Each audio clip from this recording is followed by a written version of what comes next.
Assalamualaikum warahmatullahi wabarakatuh. Perkenalkan, nama saya Wahyudi S. Maghrib. Saya dari kelas PGMI 3B IN Sultan Amai Gorontalo dengan NIM 2210-52081. Baik, di sini saya akan menjelaskan materi tentang gaya dan energi. Sudah tahukah kalian apa itu gaya dan energi? Gaya adalah ilmu fisika, adalah interaksi apapun yang dapat menyebabkan sebuah benda bermassa mengalami perubahan gerak, baik dalam bentuk arah maupun konstruksi geometris. Energi dalam fisika adalah satuan kapasitas untuk melakukan pekerjaan atau usaha.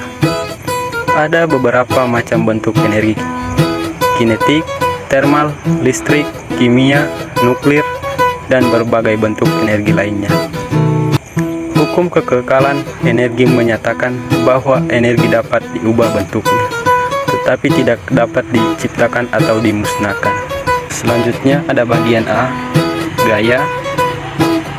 Gaya adalah satuan suatu kekuatan, tarikan atau dorongan yang mengakibatkan benda yang dikenainya akan mengalami perubahan posisi atau berubah bentuk.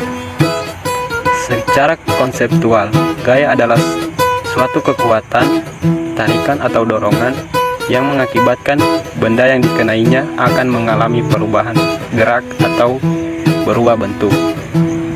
Kekuatan gaya berupa tarikan dan dorongan. Maksudnya adalah, poin pertama, tarikan mempunyai arah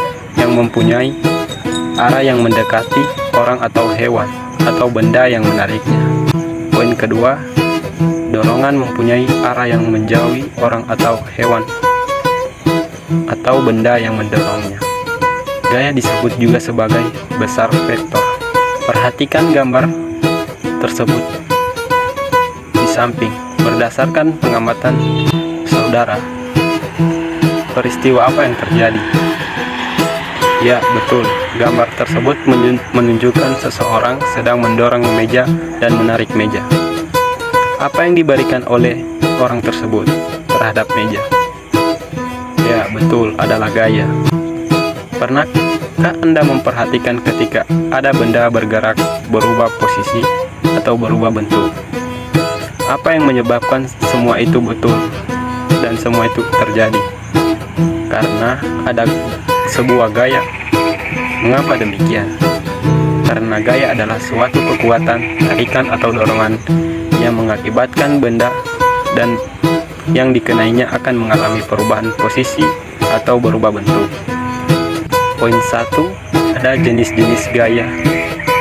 Adanya sebuah gaya yang bekerja pada suatu benda, maka jenisnya dapat dibedakan menjadi dua, yaitu gaya sentuh dan gaya tak sentuh. Bagaimana membedakannya? Perhatikan peristiwa pada gambar di bawah berikut.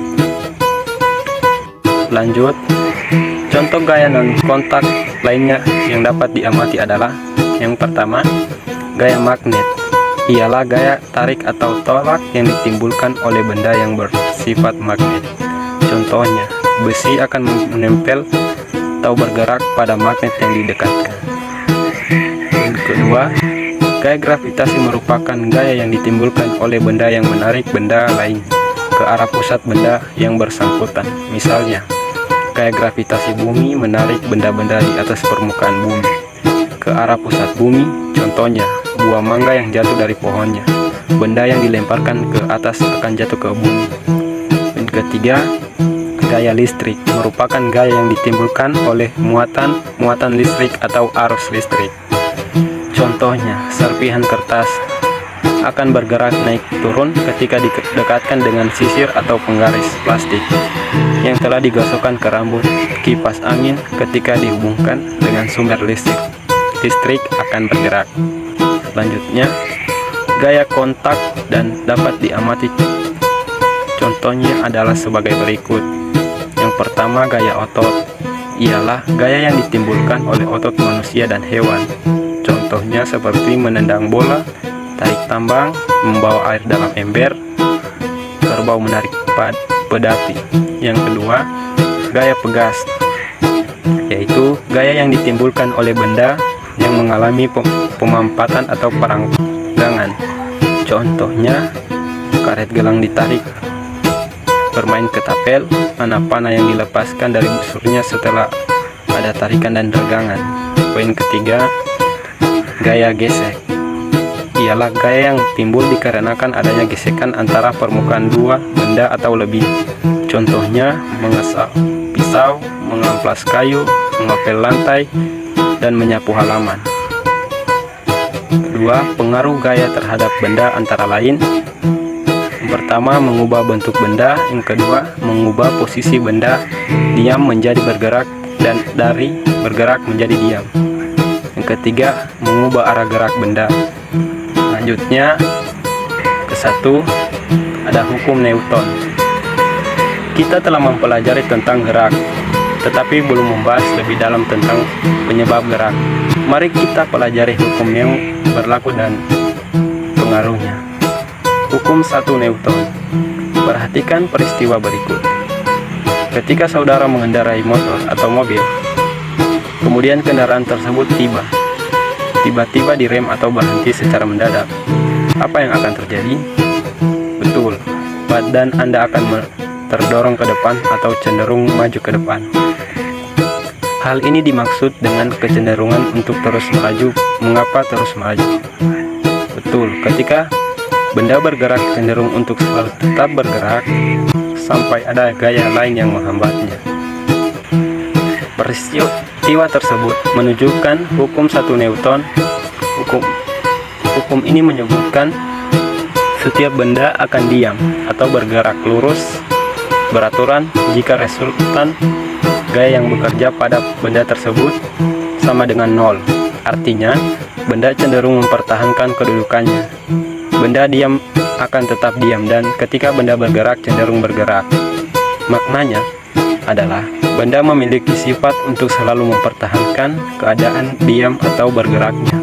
Hukum 1 Newton dirumuskan dalam contohnya seperti di bawah ini. Hukum 2 Newton.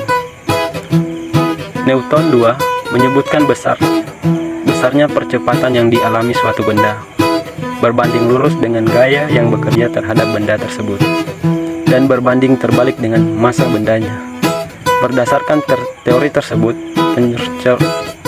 percepatan yang timbul pada suatu benda karena dipengaruhi gaya yang bekerja pada benda besarnya akan berbanding lurus dengan searah dengan gaya itu dan berbanding terbalik dengan massa benda. Oleh karena itu, rumus hukum Newton 2 adalah seperti gambar di bawah ini. Selanjutnya, bagian B, energi. Energi dalam satuan internasional, satuannya dinyatakan dalam joule atau disimbolkan dengan J atau kalori. Energi adalah suatu yang sangat melekat dalam setiap aktivitas kehidupan. Secara sederhana, energi dapat diartikan sebagai kemampuan suatu benda untuk melakukan suatu usaha. Suatu benda dikatakan memiliki energi ketika benda tersebut mampu menghasilkan gaya yang dapat melakukan kerja.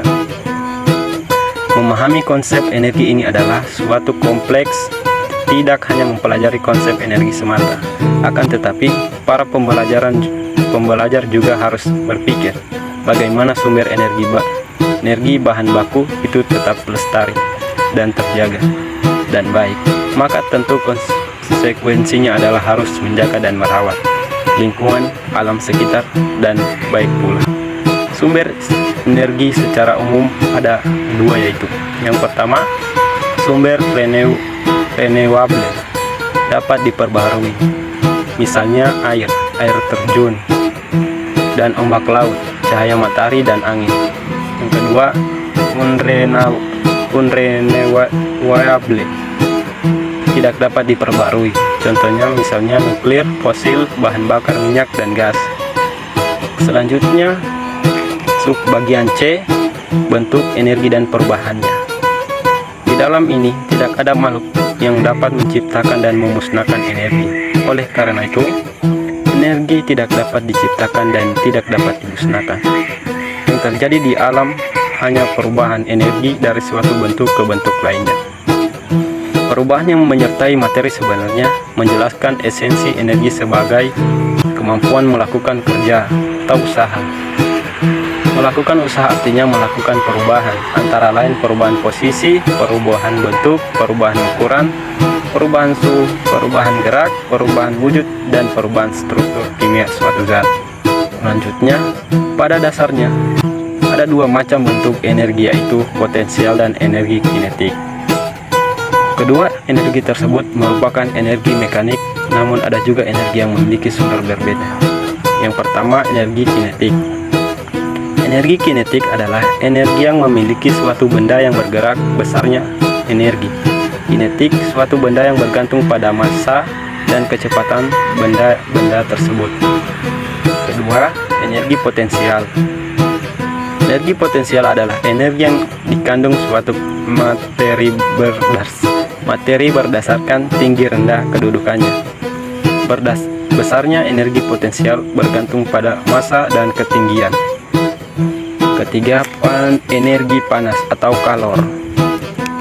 Energi panas atau kalor adalah energi kinetik rata-rata gerakan partikel-partikel penyusun materi menggosok-gosokkan suatu benda ke benda lainnya, sebenarnya menjadikan gerakan partikel pada benda tersebut bertambah kecepatannya sehingga timbul panas. Yang keempat, energi listrik. Energi listrik adalah energi yang diakibatkan oleh gerakan partikel bermuatan dalam suatu media atau konduktor karena adanya benda potensial antara kedua ujung konduktor. Yang kelima, energi kimia. Energi kimia adalah energi yang dikandung oleh suatu senyawa dalam bentuk energi ikatan antara atom-atomnya. Yang keenam, energi nuklir. Energi nuklir adalah energi yang terkandung dalam inti atom. Energi nuklir akan keluar bila suatu inti perubahan menjadi inti lain. Yang ketujuh, energi pegas.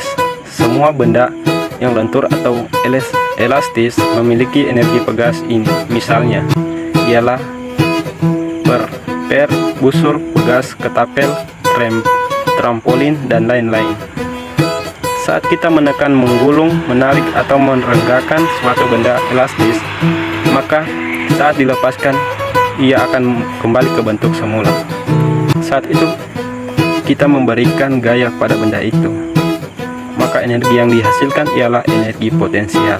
Sedangkan, saat dilepaskan, maka energinya berubah menjadi energi kinetik.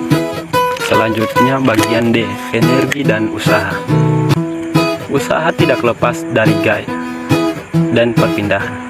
Bila gaya bekerja pada sebuah benda sehingga benda berpindah selama gaya bekerja, maka gaya tersebut melakukan usaha. Dengan kata lain, seandainya pada saat kita mendorong suatu benda dan benda itu berpindah, maka kita sudah melakukan usaha. Usaha secara matematis dirumuskan dalam persamaan W sama dengan F titik S dengan keterangan W sama dengan usaha atau joule, F sama dengan gaya atau Newton, S sama dengan perpindahan benda atau meter. Hubungan antara energi dan usaha dapat tergambar dalam beberapa peristiwa. Sebagai contoh, bahan bakar bensin memiliki energi untuk menggerakkan kendaraan bermotor. Usaha pada dasarnya sama dengan perubahan energi yang terjadi. Oleh karena itu, satuan usaha sama dengan satuan energi, yaitu joule atau disingkat J. Poin terakhir ada E, pesawat sederhana. Pesawat sederhana adalah alat mekanik yang dapat mengubah arah atau besaran dari suatu gaya. Secara umum, alat-alat ini bisa disebut sebagai mekanisme paling sederhana yang memanfaatkan keuntungan mekanik untuk menggandakan gaya. Perhatikan macam-macam pesawat sederhana berikut. Yang pertama, titik T, tempat tuas bertumpuk disebut titik tumpu. Kedua, kartol. Bagian 3, katrol ganda atau majemuk. Bagian 4, roda berganda. yang terakhir 5 bidang miring. Baik, itulah materi yang bisa saya jelaskan. Mohon maaf bila masih banyak kekurangan. Billahi taufiq wal hidayah. Wassalamualaikum warahmatullahi wabarakatuh.